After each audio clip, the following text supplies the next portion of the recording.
We have to continue it from here, हमें यहां से पढ़ना है। एक्टिविटी नंबर 16.3, इस एक्टिविटी में एक्चुअली हम सीखेंगे क्या, पहले ये देख लो।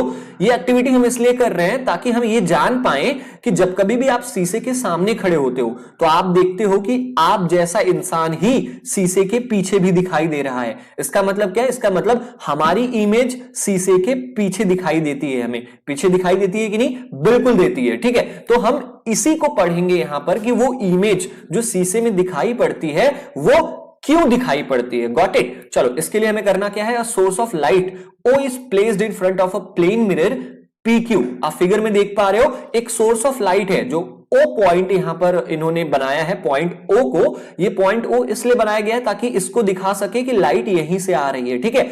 इसके सामने इन्होंने एक प्लेन मिरर रख दिया है, इस प्लेन मिरर का इन्होंने नाम दिया है P और Q, ठीक है। अब उसके बाद क्या करना है, बहुत सही भैया, अब क्या करना है मुझे, अब ये करना है तुम्हें कि टू रेज बनाओ, दो लाइंस बनाओ। O से एक लाइन लेके आओ A पॉइंट पर और दूसरी लाइन ले आओ O से C पॉइंट पर, जैसे देख रहे हो यहां पर बनाया गया है, ठीक है। इन दोनों लाइंस को हम क्या कहेंगे, क्या कहेंगे जल्दी बताओ, इंसिडेंट रे कहेंगे। क्यों, क्योंकि ये आती हुई लाइट को दिखा रही है, ठीक है। अब जब हमने इंसिडेंट रे बना लिया तो अब हमें यह बताना है कि हमारा जो रिफ्लेक्टेड रेज होगा, मतलब भाई लाइट आई है तो कहीं ना कहीं रिफ्लेक्ट होकर जाएगी, तो वो रिफ्लेक्ट होकर किस डायरेक्शन में जाएगी ये हमें पता करना है, ठीक है। इसके लिए क्या करोगे तुम, इसके लिए करो कि draw normals to the surface of the mirror PQ। आप देख पा रहे हो जो पॉइंट A है और पॉइंट C है वहां से एक परपेंडिकुलर लाइन बना दो, जैसे पॉइंट A पर भी परपेंडिकुलर लाइन बनाई गई है और पॉइंट C पर भी परपेंडिकुलर लाइन बनाई गई है। इन लाइंस को हम नॉर्मल कहते हैं, हमने ऑलरेडी पढ़ा हुआ है, ठीक है। उसके बाद क्या करना है, अब हमें रिफ्लेक्टेड रेस को ड्रॉ करना है। हम जानते हैं कि लाइट चैप्टर में तीन ही लाइंस होती हैं, एक इंसिडेंट रे जो लाइट को आती हुई दिखाती है, एक होता है रिफ्लेक्टेड रे जो लाइट को जाती हुई दिखाई देती है, और एक है नॉर्मल जो परपेंडिकुलर होता है शीशे के। Got it. तो यहां पर बताया गया जब हमने नॉर्मल बना लिया पॉइंट A पर पॉइंट C पर ना, तो अब आपको क्या करना है, रिफ्लेक्टेड रेज भी बना देना है। रिफ्लेक्टेड रे कैसे बनाओगे तुम, जैसे देखो अब भाई O से लाइट आ रही है और A पर लाइट गिर गई है, ठीक है, और उसके बाद हमने बना दिया एक परपेंडिकुलर, ठीक है। अभी ये वाला जो एंगल है इसको मेजर करो कि ये कितनी डिग्री का है, उसके बाद उतनी ही एंगल का एक लाइन यहां पे खींच दो, एक लाइन यहां पर ड्रॉ कर दो जिसको हम कहेंगे रिफ्लेक्टेड रे, ठीक है। तो अब आपको क्या करना है, पॉइंट A से एक रिफ्लेक्टेड रे बनाना है, एकदम मेजर करके बनाना कि कितनी डिग्री का ये है उतनी ही डिग्री का ये होना चाहिए। पॉइंट C से भी हम एक रिफ्लेक्टेड रे को बना देंगे। उसके बाद क्या करना है, उसके बाद क्या करना है, इन रिफ्लेक्टेड रेस को आपको नाम देना है AB एंड CD। जैसे हमने यहां पर नाम दे दिया, पहली वाली लाइन का नाम हमने रखा AB, दूसरे का रखा CD। उसके बाद क्या करना है, आपको आगे इन लाइंस को और बढ़ाते जाओ, बढ़ाते जाओ। क्या ये लाइंस कभी आगे चलकर मीट करेंगी, मिलेंगी? बिल्कुल नहीं मिलेंगी। क्यों? क्योंकि भाई ये जितना आगे जाते जाएंगे ना उतनी ही दूर होती जाएंगी, ये कभी भी नहीं मिलेंगी। लेकिन जब इसे तुम पीछे खींचोगे ना, जैसे देखो ये हमारा प्लेन मिरर है, प्लेन मिरर के पीछे ही हमारी इमेज बनती है, ठीक है। तो यहां पर जब हम इस लाइन को पीछे ले जाएंगे ना, तो हम देख रहे हैं ये लाइन किसी आई पॉइंट पर जाकर मिल जा रही है।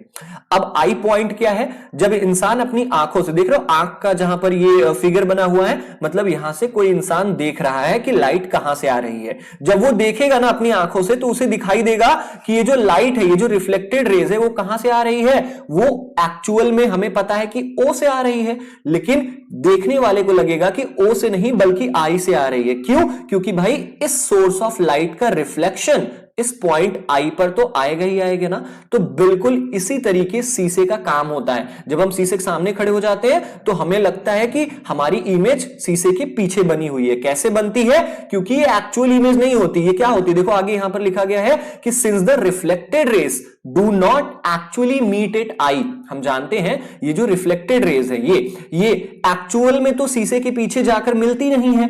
ऐसा तो हमने सिर्फ सपोज किया है ना। क्यों सपोज किया है? क्योंकि हमें दिखने में ऐसा लगता है, ठीक है, but only appear to do so. ये जो पीछे वाली लाइंस है ये एक्चुअल में मीट नहीं कर रही हैं यहां पर, लेकिन ऐसा लग रहा है कि कहीं किसी पॉइंट पर जाकर ये मिल जाएंगी, और जहां पर ये मिलेंगी वहीं पर हमारी इमेज दिखाई देगी। जो भी आप शीशे के सामने रखोगे, रिफ्लेक्टेड रेस पीछे जाकर जहां पर भी मिलेंगी उतनी ही दूरी पर हमारी इमेज शीशे के सामने खड़े होने पर दिखाई देगी। Got it. अब हम कह सकते हैं कि ये जो इमेज शीशे के पीछे बनी है ये एक वर्चुअल इमेज है, ये एक नकली इमेज है। क्यों? क्योंकि इस इमेज को हम किसी स्क्रीन पर नहीं ला सकते हैं। क्या भाई आप शीशे के अंदर वाले बंदे को खींच के बाहर ला सकते हो क्या? नहीं ला सकते ना। तो बिल्कुल सही कहा गया है कि जो शीशे के पीछे वाली हमारी इमेज बनती है वो वर्चुअल इमेज बनती है। Got it. चलो अब हम आगे पढ़ते हैं कि तुम्हें एक चीज याद होगा, एक बहुत ही इंपॉर्टेंट फेनोमेनन है लैटरल इन्वर्जन का। लैटरल इन्वर्जन क्या होता है भैया? आपने एम्बुलेंस वाला केस देखा होगा। एम्बुलेंस उल्टा क्यों लिखा होता है? वो इसी प्रोसेस की वजह से लिखा होता है। देखो क्या है ये प्रोसेस, जब भी हम कभी शीशे में देखते हैं ना तो लेफ्ट की चीजें हमें राइट साइड में दिखाई देती हैं और राइट की चीजें हमें लेफ्ट में दिखाई देती हैं। ऐसा हमें सिर्फ दिखता है, ऐसा होता नहीं है कि अंदर शीशे के सचमुच लेफ्ट राइट हो गया हो, ऐसा नहीं होता। बस शीशे की एक प्रॉपर्टी होती है, मिरर की एक प्रॉपर्टी होती है कि जो भी चीज लेफ्ट में है उसे वो राइट में दिखाएगा, जो भी चीज राइट में है उसे वो लेफ्ट में दिखाएगा। कोई चीज उल्टा है तो उसे वो सीधा दिखाएगा, कोई चीज सीधा है तो शीशा हमारा उसे उल्टा दिखाएगा। ये हमारी मिरर की प्रॉपर्टी होती है और इसी प्रोसेस को हम एक नाम देते हैं लैटरल इन्वर्जन। इन्वर्जन का मतलब क्या होता है? अदला बदली। जब हमें राइट का लेफ्ट दिखने लगे और लेफ्ट का राइट दिखने लगे, समझ जाओ लैटरल इन्वर्जन यहां पर काम कर रहा है। चलो अपने नेक्स्ट टॉपिक पर चलते हैं। Topic number 16.3 regular and diffused reflection. Reflection का मतलब पता है, सबको पता है, वर्ल पता है। देखो कैसे क्या होता है रिफ्लेक्शन में, अगर कोई लाइट कहीं से आती है और वो किसी सरफेस पर टकरा जाती है, जैसे देखो यहां पर प्लेन मिरर है, किसी सरफेस पर अगर वो लाइट टकराकर वापस चली जाती है तो उसे हम कहते हैं कि भाई लाइट हमारी रिफ्लेक्ट कर गई है। Got it? कहते हैं कि नहीं कहते हैं? अब देखो रिफ्लेक्शन दो तरीके का हो सकता है, या तो रेगुलर रिफ्लेक्शन होगा या तो डिफ्यूज्ड रिफ्लेक्शन होगा। रेगुलर का मतलब क्या होता है? रेगुलर का मतलब लाइट आई, स्ट्राइक करने के बाद चली गई। ये देखो पैरेलल आ रही है और पैरेलल जा रही है। इस टाइप ऑफ रिफ्लेक्शन को हम क्या कहते हैं? Regular reflection. डिफ्यूज रिफ्लेक्शन क्या है? डिफ्यूज रिफ्लेक्शन देखो यहां पर, अगर लाइट आए तो पैरेलल लेकिन जाए किसी अनदर डायरेक्शन में, कभी इधर कभी इधर कभी इधर, तो उसको हम कहते हैं, क्या कहते हैं उसको हम? डिफ्यूज्ड या इर्रेगुलर रिफ्लेक्शन। ये होता क्यों है वो आपको पता चलेगा, तब इन टॉपिक्स में ज्यादातर आप क्लियरेंस कर पाओगे। चलो एक्टिविटी नंबर 16.4। इस एक्टिविटी में हमें करना क्या है? आपको इमेजिन करना है, फील करना है कि मान लो कि कुछ पैरेलल रेस आपने इंसिडेंट करवा दिया किसी खुरदुरे सरफेस पर। जैसे देखो यहां पर क्या है? कुछ पैरेलल रेज आ रही हैं। ये इंसिडेंट रेज हैं जो कहां पर आके टकरा रही हैं? एक खुरदुरे सरफेस पर।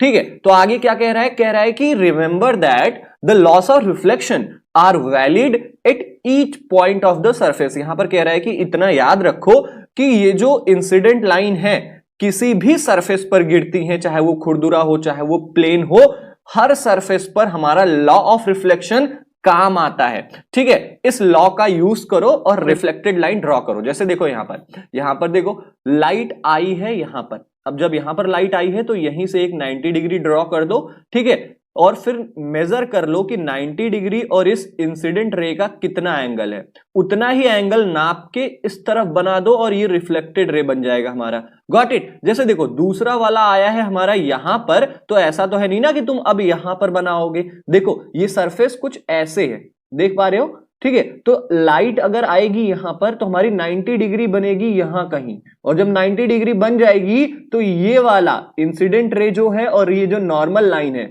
इन दोनों का एंगल मेजर करके इधर भी उतना ही एंगल का एक रिफ्लेक्टेड रे हमारा बन जाएगा। तो देख पा रहे हो क्या हो रहा है? देखो यहां पर इस एक्टिविटी में हमें बस इतना बताया गया है कि जो लॉ ऑफ रिफ्लेक्शन है वो हर पॉइंट पर काम करेगा। जैसे देखो ये प्लेन मिरर पर ये लाइट गिर रही है तो हम यहां पर 90 डिग्री बनाएंगे और लाइट यहां पर जाएगी। ठीक है, लेकिन यहां पर तो प्लेन नहीं है ना, यहां पर ये लाइट जहां पर भी गिरेगी वहीं से हमें 90 डिग्री बनाना है और वहीं से हमें एंगल नाप के रिफ्लेक्टेड रे बनाना है। जैसे देखो लास्ट वाली यहां पर गिरी है तो 90 डिग्री बनेगा यहां पर और रिफ्लेक्टेड रे यहां पर। इसके पहले वाली देखो यहां पर गिरी है ना तो 90 यहीं बन जाएगा और रिफ्लेक्टेड रे भी यहीं बन जाएगा। देखो तुरंत यहां से 90 डिग्री बना दो। कैसे बनाओगे? क्या करो? प्रोटेक्टर का यूज करो और यहां पर तुम 90 डिग्री बना पाओगे। जब 90 डिग्री बन जाए ना तो नाप लो कि ये और ये इस नॉर्मल लाइन और इस इंसिडेंट रे में कितना एंगल है, उतना ही नाप के इस तरफ भी बना दो, हमारा रिफ्लेक्टेड रे बन जाएगा। Got it? इन्होंने मेजर करके ही बनाया है। देखो यहां पर एक बहुत ही इंपॉर्टेंट डिफिनीशन है। कौन सी डिफिनीशन है? कि जब सभी पैरेलल रेस, ठीक है, किसी प्लेन सरफेस से रिफ्लेक्ट होती हैं लेकिन वो पैरेलल नहीं जाती, उस टाइप ऑफ रिफ्लेक्शन को हम डिफ्यूज्ड या इररेगुलर रिफ्लेक्शन कहते हैं। जैसे देखो, अगर कोई पैरेलल रेस किसी इररेगुलर सरफेस, किसी खुरदुरे सरफेस पर गिरती हैं, इंसिडेंट करती हैं और वो पैरेलल नहीं जाती, जैसे देखो यहां पर ये आई तो पैरेलल है लेकिन जा पैरेलल नहीं रही है, इस टाइप ऑफ रिफ्लेक्शन को हम क्या कहते हैं? इस टाइप ऑफ रिफ्लेक्शन को हम डिफ्यूज्ड या इररेगुलर रिफ्लेक्शन कहते हैं। Remember that the diffused reflection is not due to the failure of laws of reflection. याद रहे कि ये देखो डिफ्यूज्ड रिफ्लेक्शन, हमने लॉ ऑफ रिफ्लेक्शन में क्या पढ़ा था? हमने यही पढ़ा था ना कि लाइट जिस एंगल से आती है लाइट उसी एंगल से जाती है। लेकिन देखो लाइट यहां से आ रही है, जा यहां रही है, इसका मतलब ये नहीं है कि तुम्हारा लॉ ऑफ रिफ्लेक्शन फेल हो गया है। इसका मतलब बस इतना ही है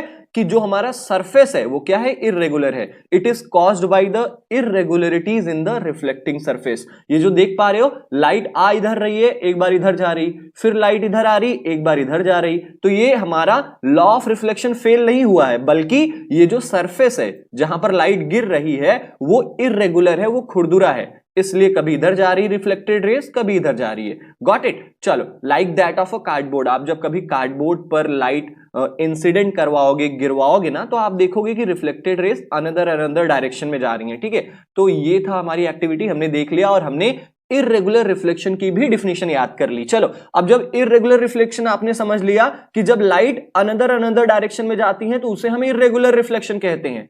रेगुलर रिफ्लेक्शन क्या है फिर? बहुत ही सिंपल कि reflection from a smooth surface like that of a mirror is called a regular reflection. अगर रिफ्लेक्शन किसी चिकने सरफेस से होती है जैसे कि शीशा, इस टाइप ऑफ रिफ्लेक्शन को हम क्या कहेंगे?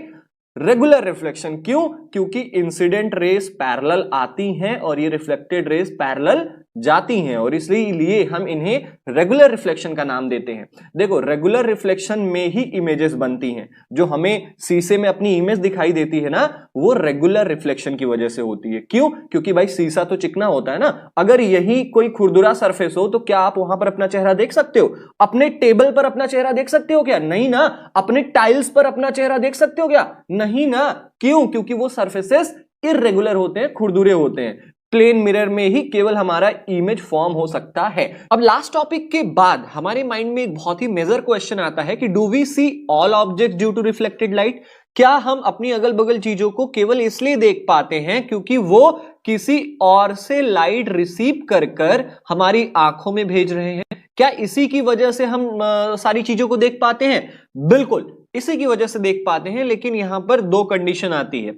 हो सकता है कि इस चीज के पास अपनी खुद लाइट हो, या हो सकता है ये चीज किसी दूसरे से लाइट लेके फिर हमारी आंखों पे रिफ्लेक्ट कर रहा हो। Got it? तो यहीं से हमारी दो डिफिनेशन सामने निकल कर आती है। चलिए पढ़ते हैं कि nearly everything you see around is seen due to reflected light. आप अगल बगल अपनी जितनी भी चीजें देख पाते हो ना, ज्यादातर चीजें आप क्यों देख पाते हो? क्योंकि कहीं ना कहीं से वो चीजें लाइट रिफ्लेक्ट करके आपकी आंखों में भेज रही हैं। ठीक है, जैसे मून का ही एग्जांपल ले लो। मून हमें कैसे दिखाई देता है? फॉर एग्जांपल देखो, ये सन है, ठीक है, सन के पास अपनी खुद की लाइट होती है। ये सन जब मून पर अपनी लाइट भेजता है तब ये मून क्या होता है? लाइटिंग हो जाता है, व्हाइट व्हाइट दिखने लगता है, और उसके बाद ये मून अपने थ्रू हमारी आंखों में लाइट को रिफ्लेक्ट करता है, और इसलिए हम कहते हैं ओहो चंदा मामा दिखाई दे रहे हैं आसमान में। Got it? चंदा मामा के पास अपनी खुद की लाइट नहीं होती है। चलो, तो यहां से हमारी एक बहुत ही इंपॉर्टेंट डिफिनेशन निकल के आती है कि ऐसे ऑब्जेक्ट्स जो साइन करते हैं किसी दूसरे ऑब्जेक्ट्स की लाइट पर, इन ऑब्जेक्ट्स को हम इल्यूमिनेटेड ऑब्जेक्ट्स या नॉन लुमिनस ऑब्जेक्ट्स भी कहते हैं। नॉन लुमिनस ऑब्जेक्ट्स भी कहते हैं। ये वो ऑब्जेक्ट्स होते हैं जिनके पास खुद की लाइट नहीं होती, जो किसी दूसरों से लाइट रिसीव करते हैं और उसके बाद उस लाइट को रिफ्लेक्ट कर देते हैं हमारी आंखों में। वहीं पे आपको अदर साइड आपको दूसरे ऑब्जेक्ट्स कुछ ऐसे भी मिलेंगे जिनके पास अपनी खुद की लाइट होती है, जैसे सन हो गए, फायर का मतलब आपको पता है आग हो गया, फ्लेम, कैंडल का फ्लेम आपने देखा है, जैसे ही आप कैंडल जलाते हो अगल बगल की चीजें दिखने लगती हैं। इसका मतलब क्या है? इसका मतलब कैंडल के फ्लेम के पास अपनी खुद की लाइट है।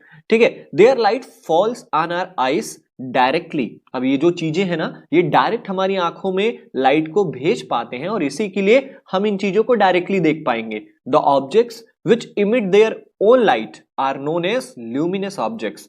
ऐसे ऑब्जेक्ट जिनके पास अपनी खुद की लाइट होती है, फॉर एग्जाम्पल सन हो गए, फायर हो गया, फ्लेम हो गया, फ्लेम किस चीज का फ्लेम, कैंडल का फ्लेम, या इलेक्ट्रिक लैंप हो गया, ये वो चीजें होती हैं जिनके पास अपनी लाइट होती है और इसलिए हम इन्हें क्या कहते हैं, हम इन्हें लुमिनस ऑब्जेक्ट्स कहते हैं। गॉट इट, आई होप आपको समझ में आ गया होगा। चलते हैं आगे। यहां पर ये बूझो हमसे कुछ पूछना चाह रहा है। बूझो क्या पूछ रहा है, पूछ रहा है कि भैया आई हैव अ क्वेश्चन। मैंने कहा पूछो बूझो, तो इसने कहा कि भैया can the reflected raise be further reflected if incident on another mirror. क्या कह रहा है बूझो, बूझो कह रहा है कि भैया फॉर एग्जाम्पल कहीं से एक हमने टॉर्च रख दिया और इस टॉर्च से लाइट आ रही है, ठीक है। अब इस टॉर्च से जो लाइट आएगी, फॉर एग्जाम्पल हमने इसको किसी सरफेस से रिफ्लेक्ट करा दिया, गॉट इट। तो ये कह रहा है कि भैया फॉर एग्जाम्पल हमने यहां पर एक और मिरर ला दिया, तो क्या ये लाइट फिर से यहां से रिफ्लेक्ट होकर इधर जाएगी? तुम बताओ जाएगी या नहीं जाएगी? बहुत इजी है, जरूर जाएगी। तो बूझो का क्वेश्चन यही था कि क्या एक रिफ्लेक्टेड लाइट दोबारा रिफ्लेक्ट हो सकती है। हम इसी चीज को यहां पर डिटेल में पढ़ने वाले हैं। हमारा नेक्स्ट टॉपिक आता है टॉपिक नंबर 16.4। क्या कह रहा है टॉपिक नंबर 16.4 कि रिफ्लेक्टेड लाइट को हम दोबारा भी रिफ्लेक्ट कर सकते हैं। कैसे कर सकते हैं, इनके क्या यूजेस होते हैं हमारी डे टू डे लाइफ में, इसे हम पढ़ेंगे। Recall the last time you visited a hair dresser. आप सैलून में जाते हो बाल वाल कटवाने के लिए, तो याद करो कि सैलून वाला क्या करता है, आपको एक शीशे के सामने बैठा देता है, ठीक है। और जब आपके बाल कट जाते हैं, जब आपकी हेयर कटिंग कंप्लीट हो जाती है, तो वो क्या करता है, वो आपके पीछे मिरर शीशा पकड़ के खड़ा हो जाएगा और देखेगा कि भैया पीछे का बाल कैसे कटा है बताओ। आप अपने पीछे के बालों को देख पाओगे। जैसे ही ये बंदा पीछे शीशा लेकर खड़ा होता है, आप आगे की शीशे में अपना पीछे का जो बाल है वो देख पाओगे कि कैसा कटा है। ऐसा क्यों होता है? Do you know how you could see the hair at the back of your head? कैसे कैसे तुम्हें दिखाई देती है पीछे की चीज, क्या पता है? नहीं पता होगा। चलो मैं आपको बताता हूं कि कैसे हमें पीछे की चीजें दिखाई देने लगती हैं। देखो, पहली को याद आया कि पहली ने एक पेरिस्कोप बनाया था। Now what is periscope? Periscope का मतलब पता है कि नहीं? हमने बचपन में, देखो इमेज दिख रही होगी आपको, हम सब ने ऑलमोस्ट कार्डबोर्ड का ये वाली एक्टिविटी किया ही होगा। क्या होता है पेरिस्कोप में कि टोटल ऐसा होता है कि हम यहां से कार्डबोर्ड लेते हैं, ठीक है। ये कार्डबोर्ड हमने बना दिया, मतलब कार्डबोर्ड को चारों तरफ से चिपका के ट्यूब जैसा बना दिया, ठीक है। उसके बाद हमने लगा दिया एक शीशा यहां पर, और फिर ये ट्यूब मुड़ के जाएगा यहां, ठीक है। फिर हमने एक शीशा लगा दिया यहां पर, ये ट्यूब ही है, ठीक है। टोटल ये ट्यूब है, हमने इसे ट्यूब में रखा है। देखो, जब कोई बंदा अपनी आंखों से यहां से देखेगा, तो उसे अपनी लाइट जो है यहां से रिफ्लेक्ट होकर शीशे से फिर इस वाले शीशे पर पड़ेगी, गॉट इट, ये वाले मिरर पर पड़ेगी। फिर ये वाला मिरर लाइट को रिफ्लेक्ट करेगा, और यहां कोई भी चीज अगर है तो हम यहां से इस चीज को देख सकते हैं due to the help of periscope. So this is periscope. I think आपको समझ में आ गया होगा। एक्सटेंडेड एक्टिविटी हमने क्लास 6 में की थी, हमने पेरिस्कोप बनाया था। पेरिस्कोप का यूज, पेरिस्कोप आप कैसे बना सकते हो? दो प्लेन मिरर से, जैसे मैंने अभी आपको बना के दिखाया, got it. Can you explain how reflection from the two mirrors enables you to see objects which are not visible directly?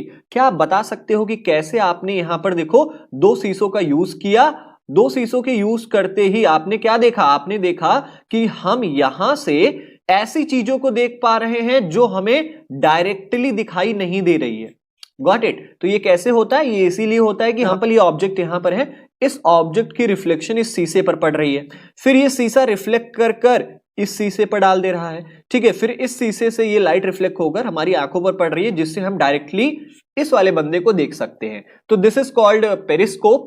Periscope का यूज सबमरीन्स में होता है। सबमरीन हम जानते हैं, पनडुब्बी जिसे कहते हैं, ऐसी जहाज जो पानी के अंदर खोजबीन करते हैं ना, उनको हम सबमरीन्स कहते हैं। आप देखो बगल में सबमरीन वाले ना पेरिस्कोप का यूज बहुत तगड़ा करते हैं। वो पानी के बाहर पेरिस्कोप को ला देते हैं ताकि पानी के बाहर कौन सी जहाज आ रही है, क्या चीजें हो रही है, वो पानी के अंदर से देख सके। टैंक्स, एंटी मिसाइल टैंक्स होते हैं, बहुत सारी टैंक्स होती हैं जो लड़ाई के लिए यूज होती है, उन टैंक्स में भी पेरिस्कोप का यूज होता है। इसके अलावा जो सैनिक लोग होते हैं, जो हमारे इंडियन आर्मी के सोल्जर्स हैं ना, वो क्या करते हैं, जो अपना वो बंकर बनाते हैं। बंकर क्या होता है? जो ठंडियों से बचने के लिए, गोलियों से बचने के लिए जो बंकर बनाते हैं ना, उस बंकर को वो क्या करते हैं, अंदर से ही बाहर देख सकते हैं कि बंकर के बाहर कौन कौन आ रहा है, कौन कौन नहीं आ रहा है। वो कैसे देख पाते हैं? पेरिस्कोप से ही देख पाते हैं। Got it? तो आई थिंक आपको पेरिस्कोप का मतलब समझ में आ गया होगा। Now we will move to our next topic, topic number 16.5, multiple images क्या होता है, मल्टीपल इमेजेस को हम कैसे बना सकते हैं, वो हम इस टॉपिक में पढ़ेंगे। सबसे पहले मल्टीपल का मतलब क्या होता है पता है ना? मल्टीपल मतलब मोर देन वन, जहां पर एक से ज्यादा इमेजेस बने, हम उसे कहते हैं मल्टीपल इमेज बन रहा है। जैसे देखो, कोई एक प्लेन मिरर है तो वहां पर एक ही सिंगल इमेज बनेगा। फॉर एग्जाम्पल ये देखो, ये एक प्लेन मिरर है, ये एक शीशा है और इस शीशे के सामने ये बार्बर खड़ा है, तो इसे अपनी एक ही इमेज तो दिख रही है ना इस शीशे में, बिल्कुल एक ही दिख रही है। लेकिन क्या होगा अगर हम दो प्लेन मिरर्स का यूज करें? कितने सारी इमेजेस हो जाएंगे? मल्टीपल इमेजेस हो जाएंगे। कैसे होंगे वो हम देखेंगे अपनी नेक्स्ट एक्टिविटी के थ्रू। एक्टिविटी नंबर 16.5, इस एक्टिविटी में करना क्या है हमें? Take two plane mirrors. आपको क्या करना है? आपको दो प्लेन मिरर्स, दो शीशे ले लेने हैं। जैसे देखो बिल्कुल यहां पर ये पहला प्लेन मिरर, ये सेकंड प्लेन मिरर, ठीक है। दो शीशे लेने हैं, आपको इन शीशों को राइट एंगल पर रखना है। राइट एंगल का मतलब आप समझ रहे हो? इनमें 90 डिग्री बनना चाहिए, बिल्कुल एकदम अपोजिट। फॉर एग्जांपल एक ही ऐसे हो तो ये दूसरा वाला ऐसे हो, और इनके जो किनारा है, इनका जो एजेस है ना, वो एक दूसरे से टच होना चाहिए, एजेस टचिंग, ठीक है। To hinge them you can use adhesive tape. अब आप इन दोनों शीशों को एक साथ चिपकाने के लिए टेप का यूज कर सकते हो। टेप आते हैं ना, ये देखो यहां से टेप ले आया है बंदा, पीछे से चिपकाते हुए यहां पर भी इसने चिपका दिया है, जिससे ये दोनों शीशे आपस में चिपक गए हैं। उसके बाद क्या करना है? प्लेस अ क्वाइन। इन दोनों शीशों के बीच में आप एक सिक्का, एक क्वाइन रख दो। अब बताओ तुम्हें इस क्वाइन की कितनी इमेजेस दिखाई दे रही है? देखो, जब हम अपने दो शीशों को राइट एंगल पर रखेंगे, 90 डिग्री पर रखेंगे, तो हम देख रहे हैं यहां पर एक इमेज, दो इमेज और तीन इमेज। इस क्वाइन की कितनी इमेज बन रही है? 3 इमेजेस बन रही है। अब आगे देखो, इस एक्टिविटी में हमें और क्या करना है? इस एक्टिविटी में हमें करना क्या है? Now hinge the mirror using the adhesive tape at different angles. अब हमने जब 90 डिग्री पर रखा तो हमने देखा कि इस क्वाइन की कितनी इमेजेस यहां पर आ रही हैं? 3 इमेजेस आ रही हैं। अब देखो, अब हम इसको अलग अलग एंगल पर रखेंगे। 45 डिग्री पर रखो। कैसे रखोगे? इन दोनों शीशों को ना और ज्यादा पास में ले आओ। इस शीशे को फॉर एग्जांपल यहां रख दो और इस वाले शीशे को रख दो यहां, तो इन दोनों के बीच में 45 डिग्री एंगल हो जाएगा, ठीक है। जरूरी नहीं है कि सब नाप के रखो, आप ऐसे ही कम ज्यादा कर सकते हो। और देखो कि इस ऑब्जेक्ट की कितनी इमेज शीशे में बन रही है। आप जब 45 डिग्री पर इस शीशों को लेके आओगे तो आप देखोगे कि इस क्वाइन की, जो भी ऑब्जेक्ट यहां पर रखा जाएगा, चाहे क्वाइन चाहे कुछ भी, उसकी टोटल 7 इमेजेस बनेंगी। जब ये शीशे 45 डिग्री पर आप ले आओगे, जब इन शीशों को आप और पास ले आओगे ना, आप देखोगे कि इस क्वाइन की ना 7 इमेजेस बन रही हैं, 7 डिफरेंट इमेजेस बनेंगी। आप जब 60 डिग्री पर ले आओगे ना इस शीशे को, तो आप देखोगे कि इस क्वाइन की 5 इमेजेस बन रही हैं। 5 क्वाइंस आपको दिखाई देंगे शीशे में। और जब 120 डिग्री पर आप इस शीशे को रख दोगे तो आपको लगभग दो इमेजेस दिखाई देंगी। जब आप इसी शीशे को एकदम सीधा कर दोगे, एकदम 180 डिग्री पर कर दोगे, तो आपको केवल एक ही इमेज दिखाई देगा, एक क्वाइन होगा और दूसरा उसका इमेज दिखाई देगा। Got it? अब आपको क्या करना है? हमने तो यहां पर क्वाइन रख के यूज किया, आप कुछ और भी टेस्ट कर सकते हो। जैसे आप इनके बीच में कैंडल रख दो, ठीक है। उसके बाद देखो कि कैंडल की कितनी इमेज इस शीशे में दिखाई देती है अलग अलग एंगल से। Got it? फाइनली उसके बाद आपको आखिरकार करना क्या है? Finally set the 2 mirrors parallel to each other. अब क्या करना है आपको? अभी तक तो हमने दो शीशों को एक साथ टच कराकर देखा कि कितनी इमेजेस फॉर्म होते हैं। अब जब हम दो शीशों को, एक शीशे को यहां रखेंगे, दूसरे शीशे को यहां रखेंगे, और उसके बाद जब हम कोई ऑब्जेक्ट इनके बीच में रखेंगे ना, तो हम क्या देखेंगे? Find out how many images of a candle placed between them are formed. देखो, जब आप शीशों को पैरेलल रखोगे, मतलब एक दूसरे के बिल्कुल ऐसे रखोगे और बीच में कोई ऑब्जेक्ट रखोगे, तो आपको कितनी इमेजेस फॉर्म होंगी? कितनी इमेज दिखेगी इस ऑब्जेक्ट की? अनलिमिटेड, इनफाइनाइट इमेजेस, बहुत सारी इमेजेस आपको दिखेंगी। आप कभी सलून की दुकान पे जाओ, अगर ऐसा सलून हो जहां पर आगे भी शीशा हो और पीछे भी शीशा हो, आप बीच में जब खड़े होगे ना, तो आप देखोगे कि कितनी दूर अंदर अंदर आपकी इमेजेस दिखाई दे रही है, अनलिमिटेड इमेजेस आपकी दिखाई देंगी। तो इस तरीके से भाई हम मल्टीपल इमेजेस दो शीशों की मदद से फॉर्म कर सकते हैं। Can you now explain how you can see the back of your head at the hairdresser shop? अब आपको पता चला कि जैसे आपका बाल कटने के बाद ये बार्बर आपके पीछे जैसे ही शीशा लेकर खड़ा होता है ना, आपको अपने सर का पीछे वाला हिस्सा सामने वाले शीशे में दिखने लगता है। ऐसा क्यों होता है? क्योंकि इसने दो मिरर का यूज किया है और जहां पर दो मिरर होती हैं